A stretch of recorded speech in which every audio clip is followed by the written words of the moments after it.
Hello, and thank you for joining us. My name is Dylan Little with the Mid-Continent Public Library.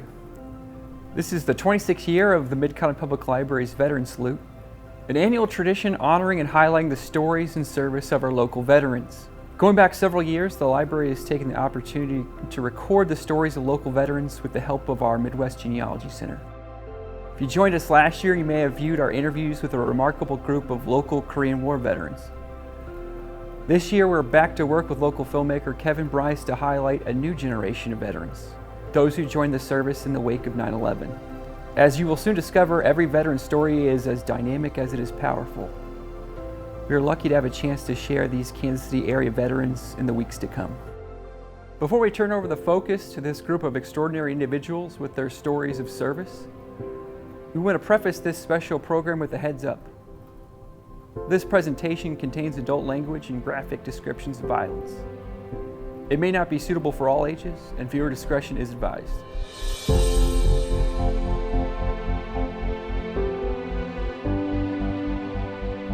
Andrea, for the record, could you share your name and your branch of service and your current residence? Sure. I'm Sergeant Mercado, Andrea. I'm currently serving on the United States Army as an active guard reserve, AGR. With the reserve component. I was born in Puerto Rico, but I live in Blue Spring, Missouri right now. Where in Puerto Rico were you born? I was born in Baghdad West, but I was raised on San Sebastian. Okay. Yes. What part of Puerto Rico is that? It's the west side of the island. Okay. Is that where the surfing is? Yes. Okay. Yeah. Yeah, best place. Best side of the island. It's the west side. Do you, Andrea, do you have family members that were a part of the military as well? Were you in Puerto Rico when you joined? No, actually, I'm the first one in my family. I'm the first female, and I'm the first one to serve. So my dad and my grandfather were policemen back in Puerto Rico, and so I always felt like interested in law enforcement jobs. Yeah. But yes, in high school I was feeling interested in Army, so I signed up just on high school. So I've been in the Army since I had 17 years old. Wow. Yes. Was there a particular moment or a situation where you decided to join the Army? I think at the moment my dad was serving as a policeman in Puerto Rico, and they have some issues back there in the police department that they had to retire early, and I saw how that impacted him because he was always trying to, serve for service and serve his community and help other people, and I always wanted to do that as well. So I felt like I wanted to do the same thing and continue on with that. So I find in the Army the place to do that. Wow. Was there a reason why you chose Army instead of Navy or Marines? Was there a draw to Army? I feel like, no, I feel maybe because that's the branch that you always see on movies, right? Yeah. You see the Army leading the way, so I'm like, let's give it a try. Let's give it a try to the Army. We joke around a lot about that, but at the end, we are all serving together, and we are brothers and sisters, no matter what. So it's a good environment, a good competition environment. Yeah. We joke around, and yeah. So you enlist when you're 17 in Puerto Rico. Yes. Where did you go for training? What did that look like? So I went for basic training to Fort Jackson, South Carolina, and then I went for my advanced individual training, that is AIT, to Fort Lee, Virginia. Had you been to was that the first time you had been to South Carolina or Virginia? Was it a different climate and environment? It was my first time being on South Carolina and Virginia, so yeah. Is Fort Lee, I should know this by now, but is Fort Lee, is it near the coast or further inland by the mountains? It's kind of near Richmond. Okay. Yes. Virginia. Did you, in your training experiences, both at Fort Lee and Fort Jackson, were there particular moments where, in the time that's passed, it's like really sticks out as changing how you viewed the Army, or like just challenging you physically? I know we were talking about how hot the uniforms are today. Right. Do you remember the first time you put on like one of the heavy packs and did a field exercise? It was really challenging for me. Like before that, I used to do some like exercises, but nothing compared what I did in the Army. Like my first time running 2 miles was with the Army. So my first rock march was with the Army. So I was not prepared at all what I experienced on basic training. So it was really challenging for me. Do you remember, talking with different servicemen and women about their experiences in the military? Did you have like a strong impression of the role of leadership within the military? Like, were there ways that different drill sergeants might have, encouraged or been really strict in different ways that were surprising? Yes, like the leadership the role of leadership that you get when you get to basic training is really different. Where are you're surrounding before. Like you see leadership your teachers, your family, but the kind of leadership that you get when you get in the Army is like really impressive how they manage that leadership and how they teach you how leadership should look like. So it was a really good learning experience for me, like knowing that kind of leadership, strong leadership.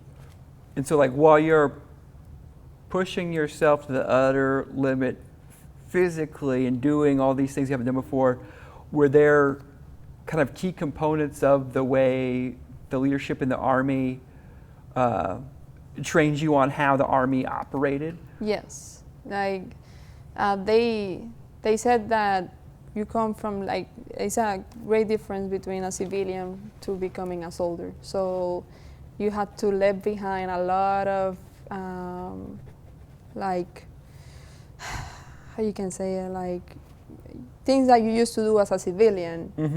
You just had to leave them behind once you become a soldier.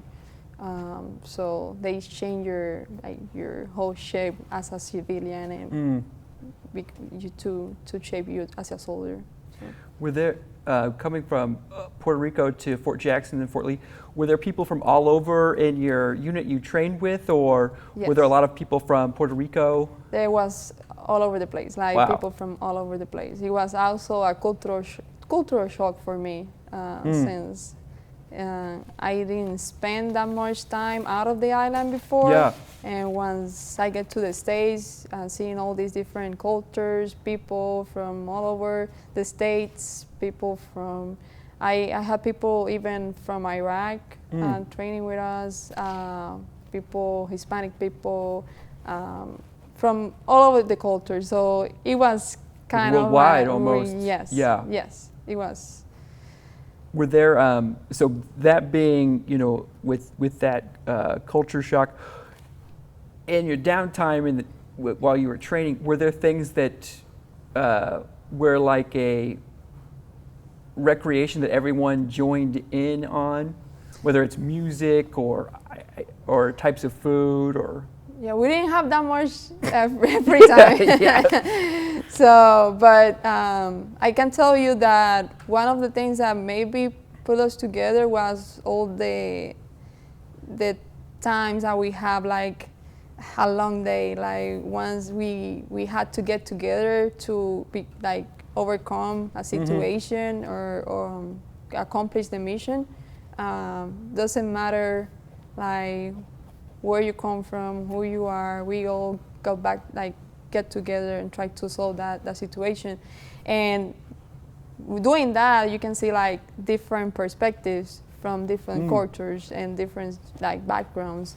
So it was a great experience for me to like actually see, oh wait, this has another point of view that I don't have because he comes from a completely different place.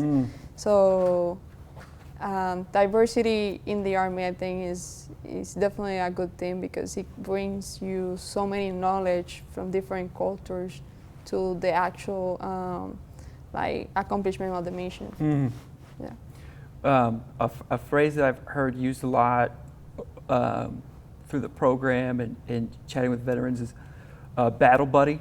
Battle buddy. Yes. Do you, in your training experience, was there a certain point of when you talk about people of diverse backgrounds and different viewpoints coming together for a mission, is one of those outcomes a sense of, okay, these are my battle buddies, or this is my group, and were there singular training exercises where you're like, oh yeah, we're in this together? Yes, I would say that at the end of the basic training, you feel like everyone is your battle buddy. We made it. We passed through this together, even though maybe we didn't participate in a exercise on a mission together. But I mean, you're here graduating with me, so we made it. At the end of the day, we all battle buddies. You feel that kind of connection and camaraderie with them. And after your training at Fort Lee and Fort Jackson, was there a point you were deployed overseas, or was all your training stateside, or? So when I enlisted in the Army, I enlisted as a reserve soldier. So I went to Fort Jackson and Fort Lee to get trained. But once I finished that training, I went back to Puerto Rico where my unit was. I was in a reserve unit back in Puerto Rico, 246 Mortuaria 1st unit, and I was serving as a reservist on that unit. So basically, all my training was with that unit in Puerto Rico. Yeah. What length of time were you in reserve in Puerto Rico? I was since 2012 to 2018. Wow. Sorry, yeah. And was there in that 6-year period, were there different exercises or trainings within Puerto Rico that your group was focused on? Yes, during that time, my unit in Puerto Rico there was a mortuaria first units, so they work with fallen heroes and processing all that kind of operations. They work directly with the Department of Forensic Science in Puerto Rico, supporting and getting trained over there. For Hurricane Maria, they support directly with the emergency over there. And yeah. I don't know much about the Department of Forensic Science. What all does the Department of Forensic Science? They just they basically what they do is just process dead people. Okay. So they do any kind of like if they had to do any investigation, or if they just have to process them. So for anyone who's fallen in the line of duty, it's the process to make sure that's communicated to the next of kin, or I'm sure that there's all kinds of processes involved with that. Yes, and the role of my unit, it was more of assisting the forensic science department in just making sure that preservation of the body. But yes, that's basically their job. I was not, my MOS is not that. I just was a support MOS for their mission. I was working more with anything behind the logistics, supplies, and all that kind of stuff. For preserving the body? For their mission, whatever their mission requirements were. If they need vehicles to move to point A to point B, if they needed supplies for like forms or any kind of missions that they had. So I worked with that.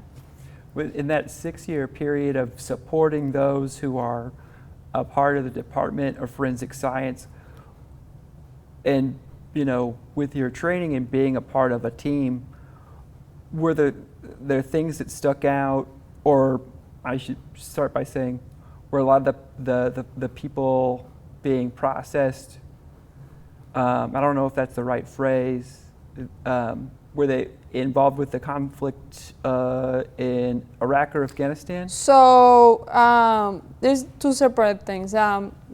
Sometimes there was at some point of the year they will do like this training exercise, working with the forensic department in Puerto Rico. I'm sorry, but there was just for a period of time. It was not permanent. They would do as a training. Okay. So they also support the department when Hurricane Maria passed to Puerto Rico and all that situation. But our job specifically with like when we go to SECCOM and work deploy over there, is just preserving the body. That's our main goal. Preserving the body, making sure that our fallen heroes get treated as they are entitled to, and making sure that they get to the right place in a specific time period.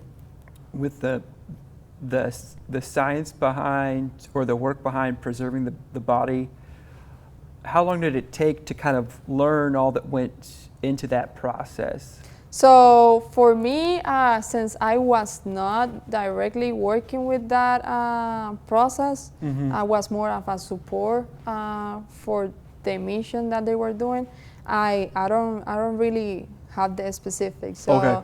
So I just was more of a support job for them. Like I was making sure that all the behind the scenes for them were squared Taken away. care of. Yeah. So in 6 years, that's a long time. With your commitment with the reserves, when you enlisted, did you have a set period of time that you were committed to out of the gate, or were there points of renewal for extensions of reserve status? So my time as my contract was 6 years to 8 years with the reserve. I did 6 years, and then I got the opportunity to work as a AGR soldier, as an active guard reserve here in Missouri. So I took that opportunity and moved out from Puerto Rico to Missouri to work at a reserve center in Missouri, in Belton. How did you hear about the AGR opportunity? So I always knew about it because every reserve unit had AGR personnel. So it was kind of crazy how I got the opportunity, because they were recruiting like in Puerto Rico, looking for people, and that doesn't usually happen. Yeah. So they say, come out to Belton. Yeah, I told one of them, and they say, hey, we have positions available. I'm like, well, I only have family in Missouri and Puerto Rico. So they said that they didn't have any positions available in Puerto Rico. But they found one in Belton, and I was like, okay, that sounds pretty good. I have family here, so why not? So in 2018, is that when you joined AGR? Yes. And with AGR, what type of training went into that role, or that transition to Belton? I had to change my my job within the Army. I was before a 92 Alpha, that's a logistical specialist. I passed from that to be a 91 Bravo, that is a wheel vehicle mechanic. So it was kind of a change for me. I changed my job basically and start from zero. Learning, it has been a learning process during these past 3 years. Yeah. So, yeah. What type of vehicles did you work with, or do work with? Yes, very much like any Humvees, LMTV, like medium tactical vehicles. pretty much any kind of wheel vehicle. In within a span of starting as the AGR in 2018, have the vehicles you've worked with, have they evolved as technology evolves? So I have worked with the new equipment that the Army is bringing on for like changing from the Humvee, the classic Humvees that you see around, for something more high speed and with a lot of technology. But yes, they're really impressive vehicles, and they're prepared, to. So it's pretty different than working on like a Camaro or like a Toyota Yes. Camry. Yeah, I would say that it's more fun. With the vehicles, how much is going into making sure everything's working underneath the hood, and how much time goes into making sure that different attachments to the vehicle that have more of a military application are working in sync? Yes, it takes like time to actually like have vehicles like fully mission capable, as we call it. And it's always fun to work with them. But yes, it takes some time. It depends on the mission requirements, what kind of like any kind of adapters or any other equipment we may adapt to the vehicle. So it just depends on the mission. Do you have favorite vehicles to work on? Or least favorite, ones that you're just done with and you'd be happy never to have to work on again? I would say that yes, LNTV vehicle. LNTV vehicles, I don't like to mess with those around. I would say that Humvees are pretty fun to drive, and definitely the new vehicles, the GLTVs, they're something else, and they're pretty fun. Like, what type of are those vehicles? What type of engine do they have? Like a V8, V12, or? I will have to double check that information with you. It depends on the vehicle, but yeah, I will have to double check that information with you. Mostly of these vehicles are doing missions around NORCOM, that is United States, Mexico, or Canada, most of it. Do they with the so NORCOM, is that United States, Canada, and Mexico? Yes. How big of an area? Yes, it is. So we support any kind of big missions that are going over there, happening in that area. As up to now, we have not had any issues. So we are basically locally as of to now. But yes, we are prepared to respond to any missions. Yes, for NORCOM. And so the light activity vehicles don't like working with them. You'll be fine not working with those. The light tactical vehicles, I don't like to work with those. But the Humvees, if you were explaining to a kid or someone who's not a part of the military, what all goes onto that vehicle that separates it from something that a civilian would drive and something that is military ready? I would say safety. Safety is one of the things that most of those vehicles have that other civilian vehicles would not. The safety capabilities, the all-terrain capabilities as well, the power that they have, and how much weight they can carry. Because we have some, most of the time for Humvees, they will attach like a 50 cal on top of the vehicle, or 240 on top of the vehicle, and that will put some weight on that. Yeah. And that if you put all the passengers and also the military equipment inside of that vehicle, that's a lot of weight. Oh yeah. So yes, the capabilities of those vehicles regarding the weight that they can carry and the power that they can still provide is pretty interesting. How much does a 50 cal weigh? I would say around maybe 200-300 pounds. Wow. Yeah. So between 2012 and 2018, you did go to Kuwait? I went to Kuwait in 2017. Okay. Yes. We spent 6 months over there. And during that time, I also went to Iraq. We were supporting Operation Enduring Freedom, Spartan Shield. Yes, my unit were doing mortuary first operations for the whole SECOM area. And yes, we were we had people from our unit in 6 different countries. Wow. Yes. And so the training that you had from 2012 to 2018 of supporting those, the Department of Forensics was put into action in Kuwait Right. and Iraq. Yes. How different was it to go from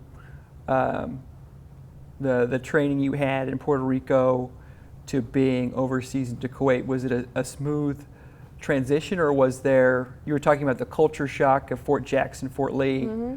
Was there a culture shock of going to Kuwait and Iraq as well? Yes, definitely. The cultural shock, it was, we even receive cultural classes before we go over there, so we are aware of our surroundings and the cultural changes that we're gonna experience over there. So I was kind of prepared, but even though it was a great cultural shock for me as well. So your unit was in 6 different countries? Yes, we were distributed around all the Middle East. Wow. Supporting that mission. How long were you in Kuwait for? I was stationed on Kuwait. I traveled through Iraq because we had like different collection points, how we call it them, in Baghdad and Erbil. But yes, we went. We had different collection points around other countries in the Middle East as well. You said Baghdad. What was the other? Erbil. Erbil? Yes. What was Baghdad in 2017 like? It was pretty. I would say that calm. I would say the word. They have a lot of allies there, supporting the mission as well. So you can see people from Germany, from people from Spain, from all over the world supporting the mission over there. With Spain and Germany, was there a NATO presence? Yes. Okay, yes. so there was NATO. Yeah, NATO, yes. Wow. And how, being in Baghdad, or that first time that you arrived there, in addition to it being common, there being a strong international presence, with the cultural training that you had, I'm just kind of curious what that was like. Did they talk about the different languages spoken, or what to expect in terms of interacting with people from Iraq, or what did that entail? It was more about like their customs, like just maybe educating soldiers on how to understand their culture, their religion, and maintaining that relationship, so that way, like soldiers, when they deploy to these places, they don't do anything maybe disrespectful to their culture, or understand that maybe what is something weird for us or disrespectful to us is not for them, and vice versa. Like maybe understand better the different like point of view or cultures or religions, and just trying to respect them, so we don't get any kind of issue with locals that are there supporting us, and At that point, do you know how long the Army had a presence in Baghdad with Operation Iraqi Freedom? I think it's since 2002. 2002. I think I'm not 100% sure, but I think it's since 2002. Yeah. So basically, just again, just we were in charge of, I'm sorry. We were in charge of the mortuary affairs operations, like taking care of fallen heroes. Any fallen hero from like Army, Marines, Air Force, Navy, or even military contractors or allies as well. So, with that, so you've got a cultural training aspect, and so my wife, she works in the NICU at Children's Mercy. She works with the little babies that are pretty sick. mm-hmm. And part of the training that she receives is if a situation devolves to where they lose a kiddo, they have a process for not just taking care of that child and notifying the family, Mm-hmm. but they call it a code lavender, where other teammates from the hospital will whatever nurse was on hand for that particular situation, make sure that they're all good and feel supported by that kind of team unit in the process of, processing fallen heroes. Was there a training component to make sure that the folks working with that particular situation could dialogue about what they were seeing, or is that a Yes. different part of the? We receive a lot of training because of the nature of the job, to a lot of resiliency training, a lot of support, like have our battle buddies to support each other in these kind of situations, because it's a difficult job to do. So yes, that's why our deployments are shorter than normal. Right. Normal are 9 months from not right now, and we only deploy for 6 months because they don't want soldiers to be working with that kind of situations for a long time a period. And this actually, my with the code lavender at Children's Mercy, I don't know if this will be in the thing, but with the code lavender, there's like the formal training and the formal stuff, but Mhm. like Emily has like colleagues that she's super close with in a way that could have some comparable elements to a battle buddy. How important is it to have a battle buddy in those situations when you're dealing with those sorts of situations? It is really important. Like from even from basic, that's one of the first times that they teach you to always have a battle buddy with you, because in any kind of like our jobs, we experience a lot of stress. We deal with a lot of situations. Most of the time, we're training, and we want the soldiers to focus on that, but they're humans, so Right. they still have Right. family back there, and they have family situations. They have to deal with it. So we rely a lot on that battle buddy figure to like actually be there as a support system to that soldier, and help out those soldiers. Mhm. Like, hey, if you're having any kind of situation, let me know. Right. The Army always have like different programs to help out with any kind of situation, family, personal, professional. Like, we had those programs in place to help out with any kind of situation. How many in your time overseas, how many different battle buddies do you have? Or do you have particular people within your unit that you end up working with more closely than others?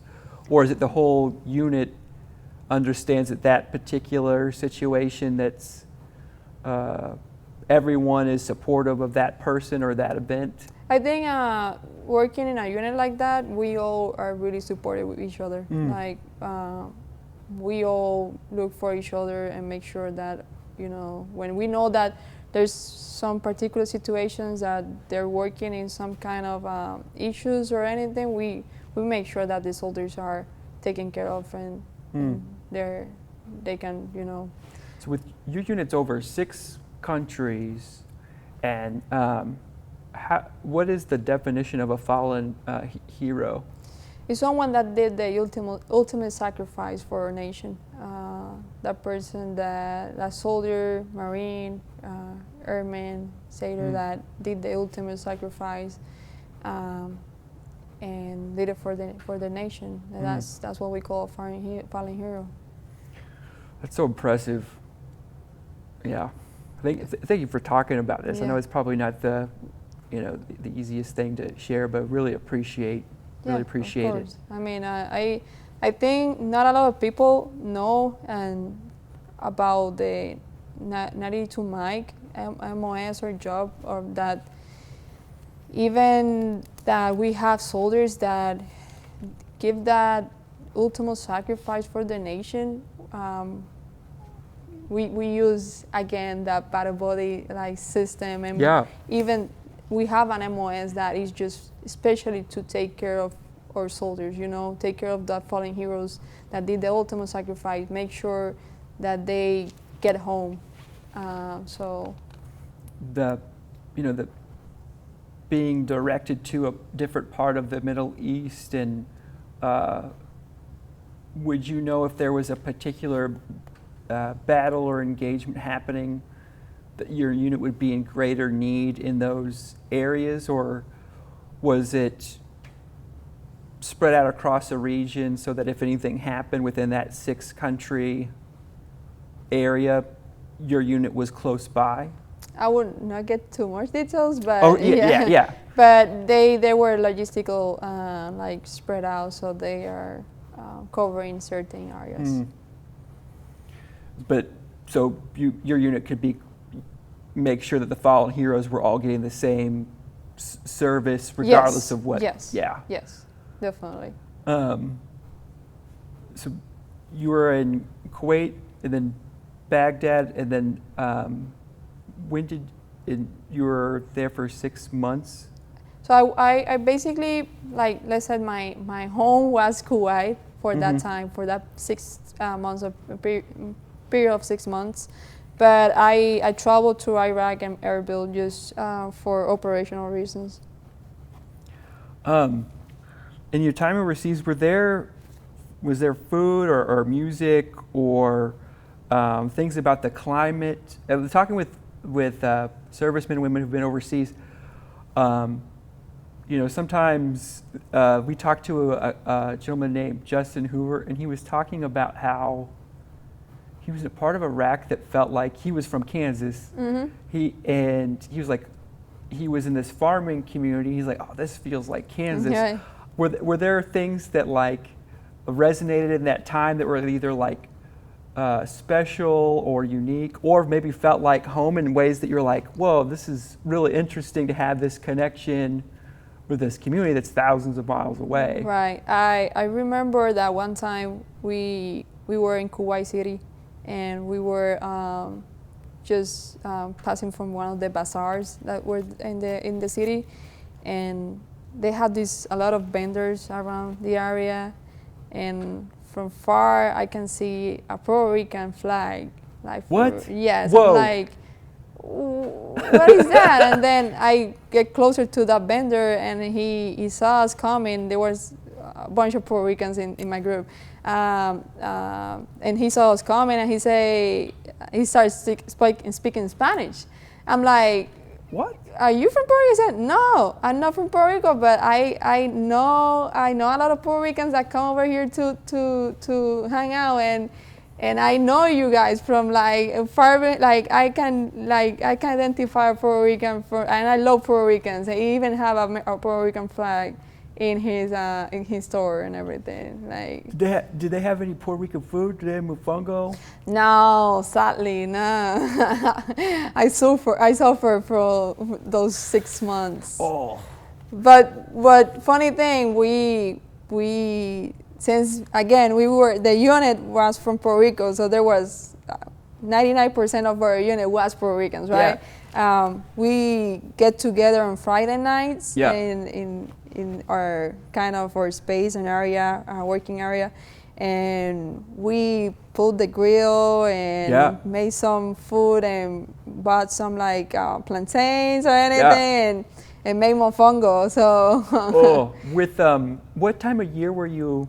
I was in summertime. Summertime. I went from February 2017 to almost August 2017. Yeah. I was gonna ask if they ever made pernil over there. Yeah, they made pernil. Yeah. Wow. Yeah. So yeah, I could see, so like on Friday nights, your unit, your battle buddies Yeah. come together around Right. food, which is always Yeah. the best thing. In Of course. And we put music. We put we put music. We play some dominoes, and it was like feeling back in Puerto Rico. Were there in your unit, were there people who were better at making the food? Oh, of course.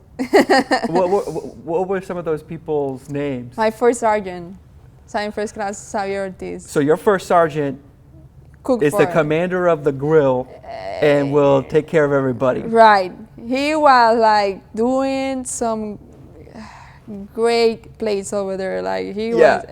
And I remember like we were at some point we were getting excited on like waiting for Friday to come in because we knew that he was coming in with a new plate, and he was wonderful. He is a great leader, and I get a lot of good memories with him and a lot of other leaders as well. But yeah, he was the sergeant in charge of the food for Friday nights.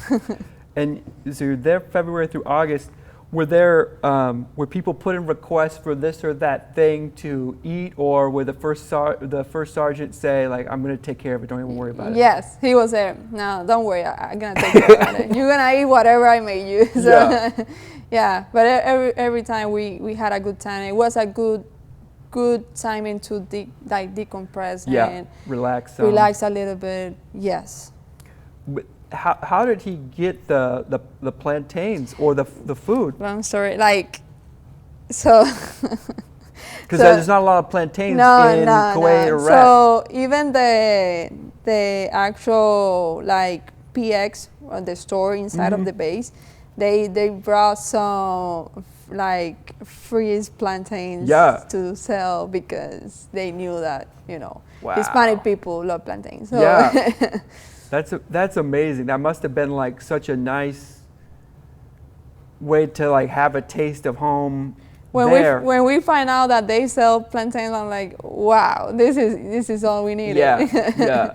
So the guy at the bazaar, would he come to enjoy the food also, or was it? Yeah, he was out, but yeah, I never expected to find a Puerto Rican flag in the middle of Kuwait City. So it was kind of funny, and yeah, he was like, "You guys are Puerto Rican." I know, because I have a lot of friends Puerto Rican. He was cool, and yeah, he even knew a few Spanish words. And wow. Yeah. So was everyone from the same part of Western Puerto Rico? No, we were all over the island. Yeah. Yes. So people from San Juan and Fajardo and yes. Yeah. Wow. Man, that's an incredible story. I can't imagine how good that food would have tasted. Are you close with a lot of those battle buddies? Yes, I am. I even when we are not in the same unit anymore, I still reach out to them, like for even mentorship or just chat a little bit together and share stories. But yes, I still have a good relationship with them, and I have a lot of good memories with that unit. So, staying connected, it's in, talking with the Korean War veterans last year, different generations had different ways of staying connected. Do you stay connected with those battle buddies through like Facebook or like a text chain or email, or are there different ways you stay connected? Most of the time I stay connected with them through Facebook. Yeah. Facebook, and some of them we have these group chats, and we still get connected to that. But most of them Facebook, I would say. That's what we use to, So with your time overseas, February to August, did you know going in that you were there for a 6 to 9 month or a 6 month period? Yes, I knew. So regardless of what happened, 6 months just to keep people refreshed. Yes. With that type of work. Yeah. Knowing that you had a end date of returning, could you kind of feel yourself change in that 6 month process of like everything being new, and just maybe as the months went on, it just kind of feels different? It was completely different experience for me because I had one kid at that moment. I have a 1 year old at that moment, Saeed. He's my oldest son. I have two now. How old is Saeed now? Now he's 6 years. Okay. Yes. So he was 1 year and a half when I left for deployment. And for me, being there 6 months was like time stopped. Like I thought that when I came back, everything was gonna be the same. Right. Which was not. When we came back and we were ready to go back to Puerto Rico, that's when Hurricane Maria passed by the island. Oh, yeah. So we spent like 2 weeks stuck in Texas waiting for a flight to go finally back with our families. And Saeed is in Puerto Rico. Puerto Rico. With his dad, and it was crazy because I didn't know about Saeed for like maybe 4 days. I didn't know about him, like anything about him. I didn't know if he was fine. Right. It was a really bad experience. Like, it was crazy because we were so excited because everyone made it back safe from the mission. We were all together waiting for that flight, and then Hurricane Maria passed. We lost communications with everyone's family. Like, we didn't know what was going on. Everyone in my unit at that time, they were in the same page. Like, same boat. Yeah, they didn't know anything about their families. I remember us sitting down in a classroom looking at each other, like, not saying a word, but you can see our faces like in desperation and like sadness because we were so close to get back to our families and this happened. So yeah, it was a moment that if we didn't get like together and during the deployment, that situation like was the final touch to bond together. Was it, you know, the importance of the battle buddies overseas, was it even, I don't know that it's a comparison, but how important were the battle buddies in that moment where you're waiting to be able to reconnect with home while you're in Texas? You're in Texas? Yes, because we came from deployment on Kuwait and Iraq to Texas to get a flight to Puerto Rico. And when we were waiting for that flight in Texas, Hurricane Maria happened. Came while you're in Texas. Yes. And then, so we came from a 6 month period in deployment, not having time with our family, having like all the mission and the stress and all that kind of stuff, going back to Puerto Rico, and this happens, creating more stress, creating more like concerns, and it was a rough moment for like, it was a rough time for us. Yes. With Saeed, when you were overseas, how did you, were you able to make phone calls back home or FaceTime or? Yes, so it was I believe 7 hours difference. So most of the time when it was nighttime for him, it was daytime for me, and all the way around. So it was kind of difficult for me to actually like keep in touch with him. Oh yeah. Because the baby's got to sleep. Yes, right? That's like the only thing. Yeah. So it was kind of fun to like, I had to stay up late so I can talk to him for via FaceTime. But I always like at least once a day I always call and make FaceTime with him. So thanks to technology for that. Yeah. That's incredible. Now, so you're in Texas. You're waiting for the storm. How did you find the news that you could go back to Puerto Rico or that you could have a flight there? So did you fly into San Juan? Or? Yes, we fly onto San Juan. We were one of the first flights to get to San Juan after Hurricane Maria pass to Puerto Rico because I don't know if you remember they closed the airport because it was not operational at all. So there were no flights coming in or coming out from Puerto Rico. The island was discommunicated at all from mainland. So yeah, there was no one coming in, coming out from Puerto Rico, and we were one of the first flights to get there. Yeah, so I remember, I have that image fresh on my head. I remember when the airplane was landing on San Juan, I didn't recognize the place. Like it was like most standing water. Like all the trees were like it was devastating. Like the trees were like nothing green on it. If you go to Puerto Rico, you're gonna see a lot of green over there. Yeah. And like it was like a fire caught out or like a bomb just destroyed everything. It was really impressive. Like I remember looking at that, and when I look to my battle buddies, I see them like crying and really affected by it because we did not recognize the island at all. So you land, were the highways to go west open, or were there like checkpoints? So it was chaos. Like we arrived, I remember at 7 in the morning. We had people from, like soldiers from our command in Puerto Rico, that is on Fort Buchanan, Guaynabo.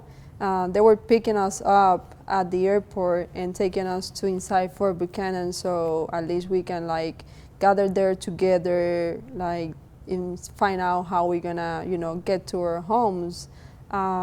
So is everyone calling their family to make sure? There were people that when we arrived, there were people that didn't have communication yet with their family. So we were trying to figure that out. Like I remember others like battle buddies giving like car rides to others to get them to their homes and everything. So I got in contact with a family member that I had in San Juan. She was the only one that I had contact at that time because there was issues with the gas as well. People were not able to fuel, and so there was an issue because I was in San Juan at the moment and I had to go all the way to the west side of the island. That's a lot of fuel. How far of a drive is it normally from San Juan to the west side of the island? It's almost like 1 hour, 30 minutes, almost 2 hours. Yeah. I spent like the whole day trying to get there. Oh. Yeah, I arrived at 7. I got home at 9 p.m. And that, was it the road was blocked, or was it, you just got a lot of debris, everything? Yeah, so there was road closures, so we had to kind of take other routes. Also, we had to stop for like finding out fuel for the car, since that cousin lives in San Juan. She was taking me to the west side. She took that opportunity to also visit her parents that were in the west side to make sure that they were okay. Right. So it was kind of a journey. We went like different places before I was able to get home. And I'm sure when you got home, was it such a release to be able to see family in a way that... Of course, yeah. Especially seeing Zayed, my son. How big was he? Did he look bigger? Oh, yeah. It was shocking for me. Like, I was shocked, and every time that I remember that time, it brought me, like, I want to cry because... Yeah, no, I can't imagine what that was like. So you have 2 kids. Now I have 2 kids. So how old is Zayed now? Zayed is 6 years old. 6 years old. Yeah, and he was like, so I remember that while I was deployed, it was his 2nd year-old birthday, and I remember that Did you get a present for him to? Sure. Yeah. Yes, I did that, but I remember I stayed up the whole night to see his birthday party, and I was FaceTiming the whole time. Like, Yeah. I had one of my friends with me FaceTime. I even have pictures of me and Said through through FaceTime, and he's Yeah. in the Like the screen. You're yeah, right. yeah, It was kind of a crazy experience, but yeah, I stayed up the whole. I remember that I had to work the next day, and I was like sleepy all the time. But I was like, it was my Not gonna son's miss the birthday. party. I'm not gonna miss that. Right. So yeah, I stayed up the whole night. Yeah, outside of the barracks, watching my son's birthday party, and yeah. So that's like August. Is that August 2018? It was on May. His birthday is on May 18th. Okay. Yes. Yeah. Yeah. So you get back in August 20. Is it 2018? I got back on July 20 something, 27, I think it was.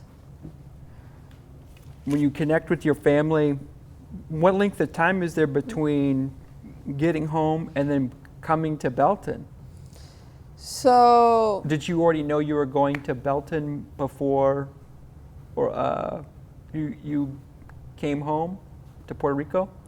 you mean like before the deployment, or?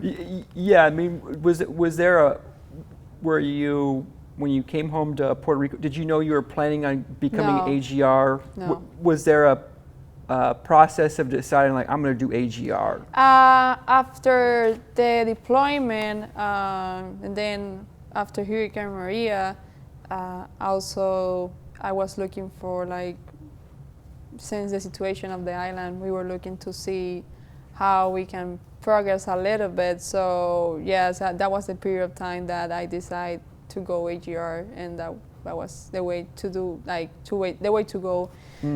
Coming to Missouri. How much time did you have in Puerto Rico before you went to Belton? Was around a year almost. Yes.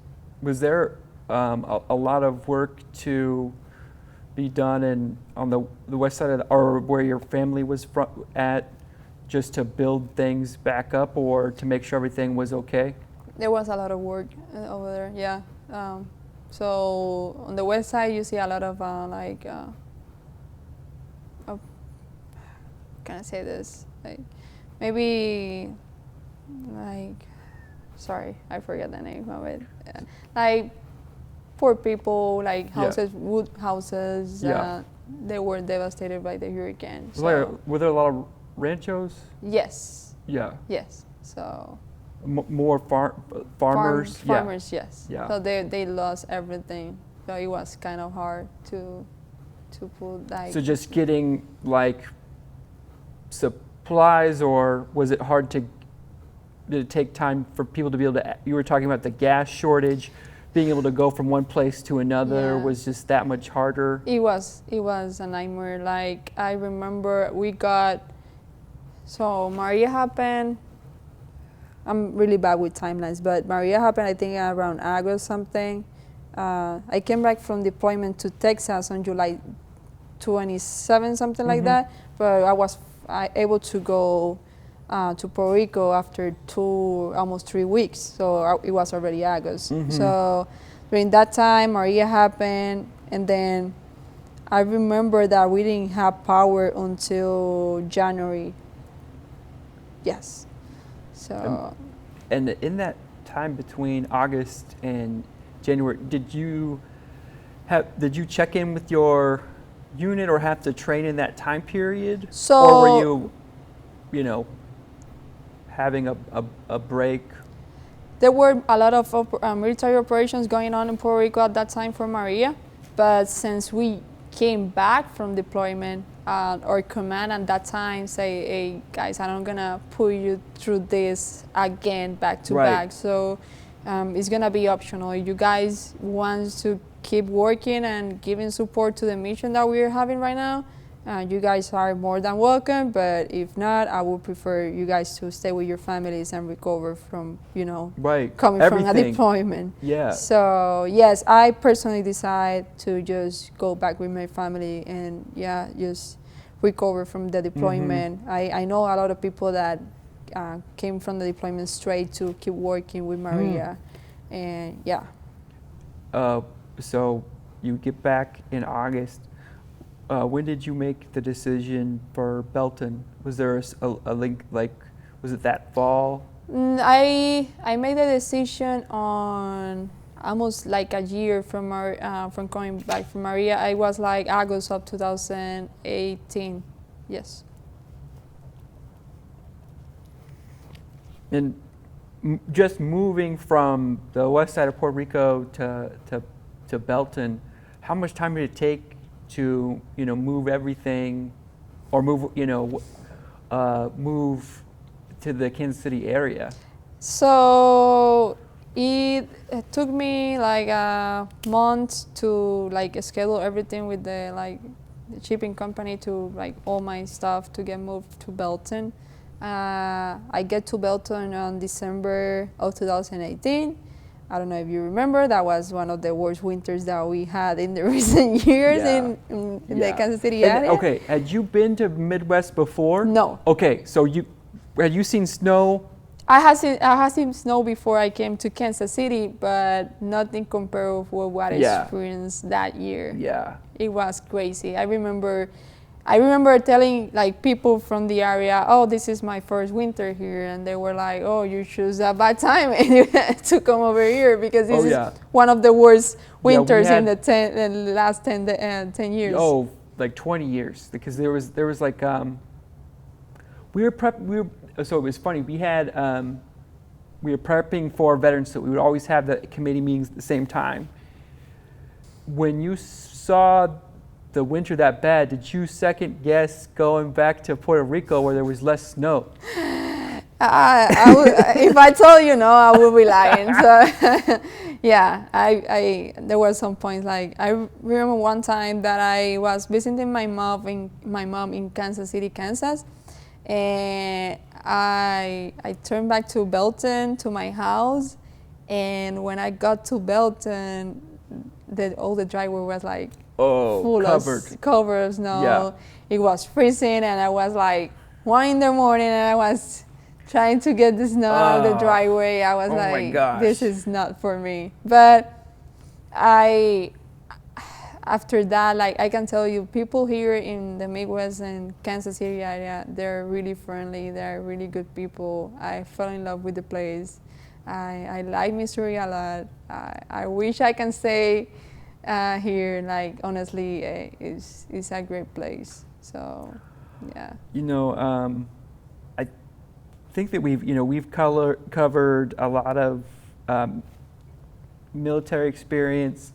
Talked about the impact of Maria. Are there times when that 6-month period, there's things that you might have saw or experienced that you still reach out to battle buddies to process or decompress on? I would say that we experience a lot of things that maybe we always want to check on each other, once in a while, and hey, just we talk about it, like you said, to decompress. And but in a deployment you get a lot of situations maybe that you always keep on your mind, and so and you're still in the Army, you're still active duty. What brings you back to serve your country and service after all of what you've experienced? Who said that the Army, it gives you the opportunity to make so much good impact in the people around you and the people in their community. I feel like it builds you to be a leader, and you take those leadership skills and you use it for everything. Almost with your family, with your community, with your friends, and with your soldiers as well. So I see a lot of good people in the Army. I feel like the reason why I stay in is because all that camaraderie and all the battle buddies that I have. Those relationships. Yeah, those are relationships that, yes, I have them, and I know that they're there for me, and I'm there for them, and we have built all this relationship and good moments together, and I'm looking forward to continue on with that. Are there roles or opportunities in the military or outside the military you'd like to be in 5 or 10 years? Do you think you'll stay with the Army for an extended period of time, or are there things in civilian life that you're like, man, in a certain number of years I'd love to explore this or that? For now, I think I'm gonna probably stay with the Army, but I'm also looking at civilian opportunities as well. But always trying to keep that connection with the military and see how can I just keep working with it.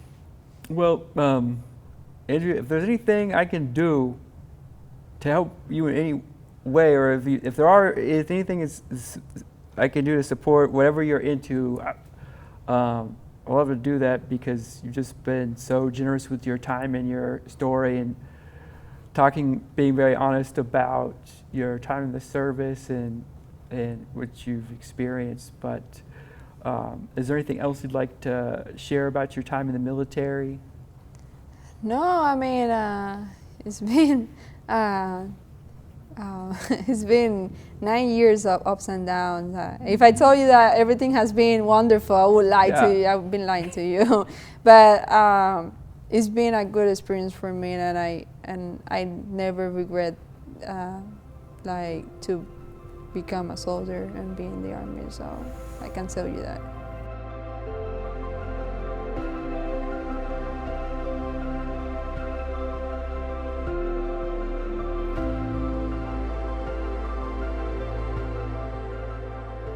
If you're interested in learning more about this program, please visit mymcpl.org/veteran salute.